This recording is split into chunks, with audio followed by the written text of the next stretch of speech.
Hello everyone, my name is Kenny, and I am here with a new little video series called Crowdfunding Video Games in 2024.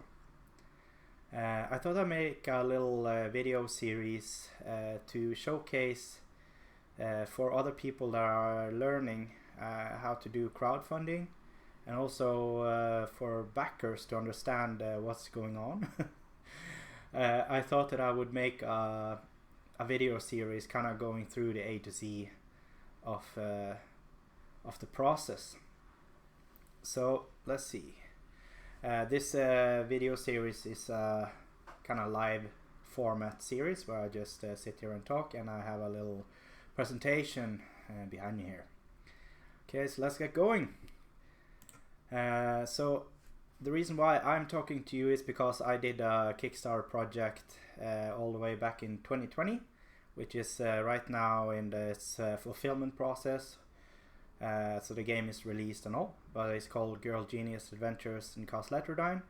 It was made as a small indie project with 8 people on the team, made by Rain Games in Bergen, Norway. It was a successful campaign, but it also had a lot of complexities that I think that other creators and people that need to learn might have something to learn from. So let's see what I wrote here. Yeah, this video series is going to focus on certain things. First of all, I'm focusing on the video games. Because crowdfunding video games is not as common anymore as it was when Kickstarter was new, and there was a few things that happened before 2015, I'd say. That's just kind of like an approximation, where there were way fewer video games being crowdfunded because there were some big projects that had problems. But this model is still a thing that you can do, and it can still work. So yeah, that's my focus point. We're gonna walk over kind of like the process of crowdfunding, all the way from pre-production all the way until fulfillment. So there are several stages in this production that you kind of need to learn. I'm gonna try to make this helpful both for creators that are learning, but it should also be helpful for backers, because backers that support crowdfunding projects are very often integral in actually asking the creators questions. You know, like, have you thought about this? Have you? And also sometimes they come with advice and such. And I thought that it would be nice for, well, everyone involved to kind of have like hopefully a hopeful, helpful video series that they can show each other. In this video series, I'm gonna point out certain things in your production, which I call risk points, because there are quite a lot of them. Where I say orange is like a warning. You need to be careful about this. But red flags are things that can, you know, this is where your project fails. Your costs balloon. Things that is a real threat to either your project or your fulfillment. Anything that is just like, if you make mistakes here, they're costly or hard to fix, or pain is coming your way. One thing that people need to realize about crowdfunding and crowdfunding campaigns is that everything you do is bespoke. What that means is tailor-made. And what that means is that you basically have to do everything as a creator. It's not in the, you know, organized retail systems. Shipping. you have to deal with all of the questions yourself. Oh, manufacturer, you have to deal with all of the questions yourself. It is very you kind of, how can I say this? It's just you might not be prepared for all of the things that is coming your way. In this video series, I don't want to talk about how to market your Kickstarter campaign. I feel like that is its own little thing. Yeah, just not gonna deal with that at all, but maybe people can give each other advice in the comments section. Okay, so about crowdfunding, huh? Crowdfunding is a way to get money for projects.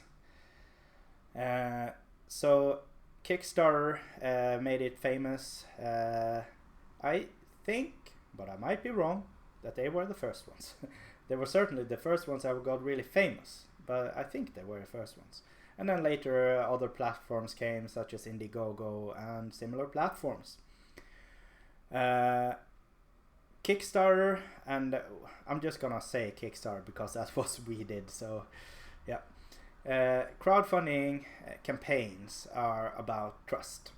What you are trying to do is you want to make a project happen. You're trying to get money to make that project happen, and you kind of have to garner trust from the people that will help you. So it's all about trust. So you should be very, considerate about that when making a campaign, because you might have people that support you over several years. You have to fulfill that trust.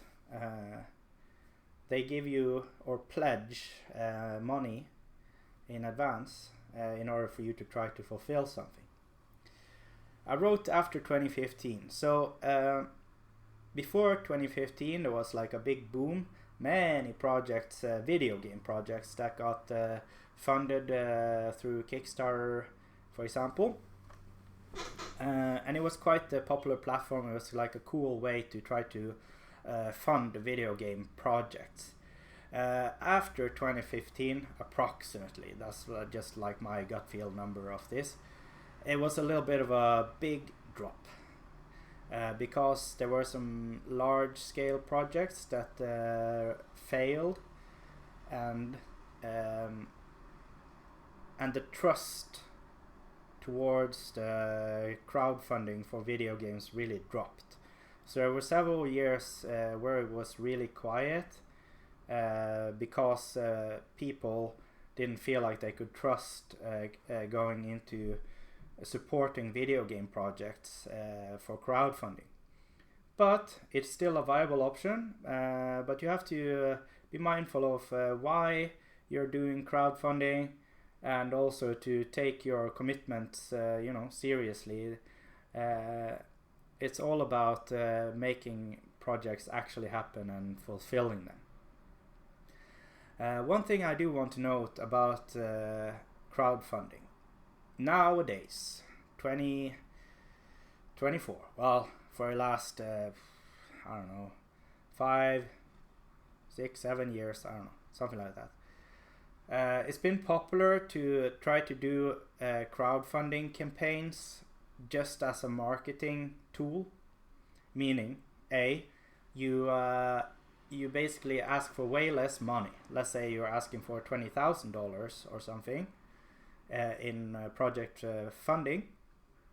Your goal is not actually to fund the project. Your goal is to try to show your stuff off to people and hopefully gather a community. So there are those types of projects, and then there's what I call actual funding of project.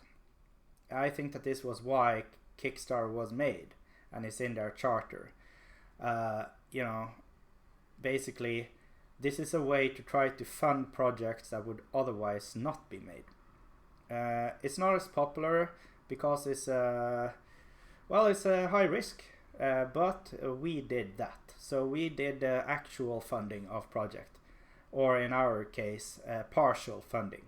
It will not fund our game development fully, but it will partially fund the budget of the actual game development and such. So we had a target of $200,000 in order to partially fund this project. Yeah, so I talked a little bit earlier about everything is bespoke. Just get ready to kind of have to deal with everything. But the good thing about crowdfunding is that it does indeed make a community around your game. It works. It is fantastic once you actually have that running, because you do get a community that is they desire your project and they want to support you, and they also you get people kind of talking about your game and such. So that is great about crowdfunding. See what I wrote on the next slide here. Yeah, I think that I shall end this video here, and please follow along on this series, because we're gonna talk about stages in the project and such in the next videos. So thank you for watching so far, and follow along.